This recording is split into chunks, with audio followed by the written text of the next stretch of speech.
for better or worse. These are being created in our image. As we have seen and have known, heaven and hell is right here, right now. And if our creations are in fact the harbingers of our demise, so be it. We go out fighting in the front rows. We have, or we learn to embrace the future and merge with our creation.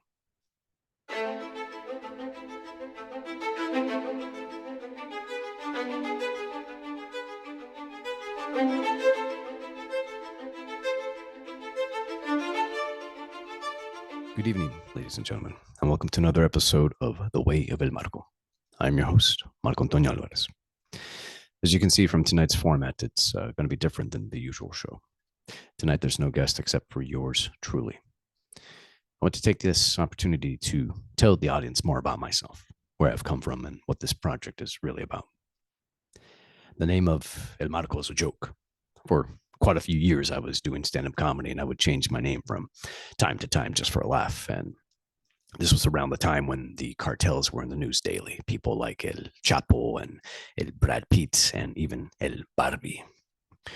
For those of you who don't know, El in Spanish means the, but also El in Hebrew means of God, such as the angelic names of Raphael, healing of God, or Mikael, protection or strength of God.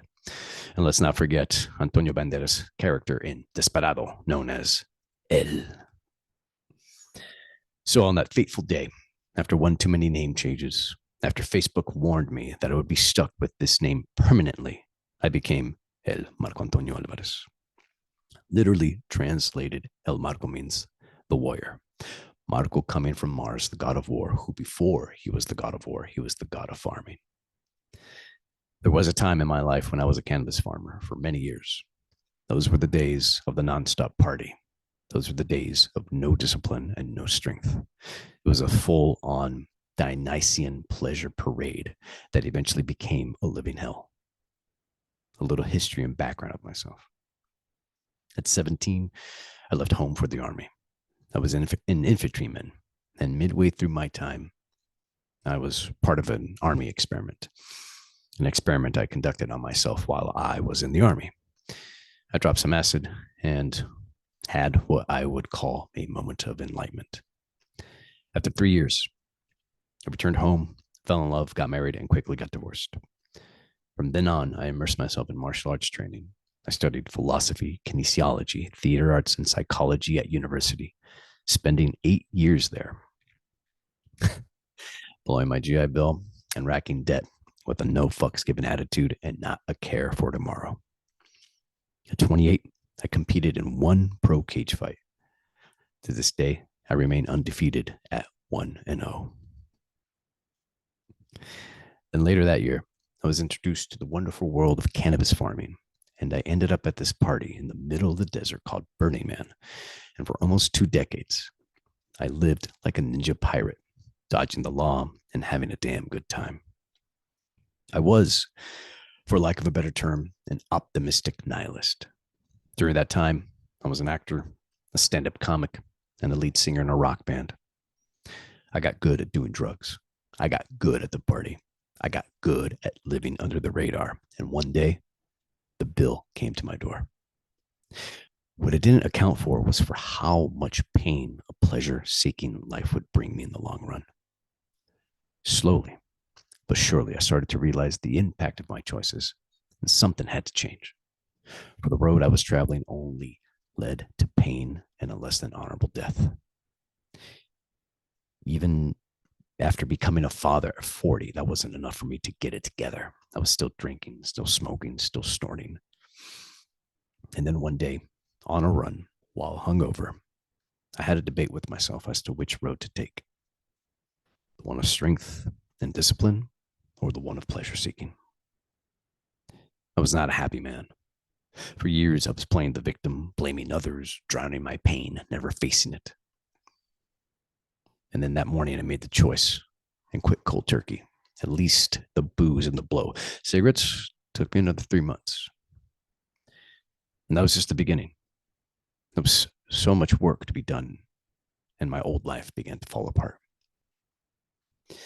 Came across the work of Jocko Willink, and rediscovered my passion for the disciplined life, rediscovered my passion for training, and started back on the path of personal development. Who you see before you reading this monologue is not the same man. There's still many lessons that I must extrapolate from my outlaw party days, for if I don't, it would all turn out to be a waste, and that would be a sin. The Way of El Marco podcast is more than just the way of the warrior. It's an art project. It's related to the content that I put out on Facebook and Instagram, such as my mini films, the training montage, juxtaposed with philosophical or esoteric or whatever type of cool quote that I find to showcase the marriage between body, spirit, and mind. I didn't mean for that to rhyme, by the way. This podcast is never about one subject. I can never be so one-dimensional. Life is too rich and too weird to be boxed into one thing. This podcast ultimately is about the guests who come on board to have a chance to peer, for us to have a chance to peer behind their veil and perhaps catch a glimpse of the soul that makes that person tick, and to go down whatever rabbit hole we may go down. With all that being said, and the image that is being portrayed, know and realize, just like you, I remain fallible and very prone to my weaknesses. I have a bad sweet tooth and I like to sleep in on weekends. Besides, never trust anyone who doesn't have any vices. In closing, I want to recall something Alan Watts once said about humanity, that we are a symptom of nature, and I would posit further along that the same goes for our technological advancements, especially in regard to human-like robots and AI. It's like, where the fuck did that come from? That's quite the turn. Stick with me. We're almost done. For better or worse, these are being created in our image. As we have seen and have known, heaven and hell is right here, right now. And if our creations are in fact the harbingers of our demise, so be it. We go out fighting in the front rows. We have, or we learn to embrace the future and merge with our creation. I'm sure it'll be more of the middle ground, but it's not as exciting as the extremes. I hope you have found this respite from your reality entertaining, and in the words of Edward Murrow, good night and good luck.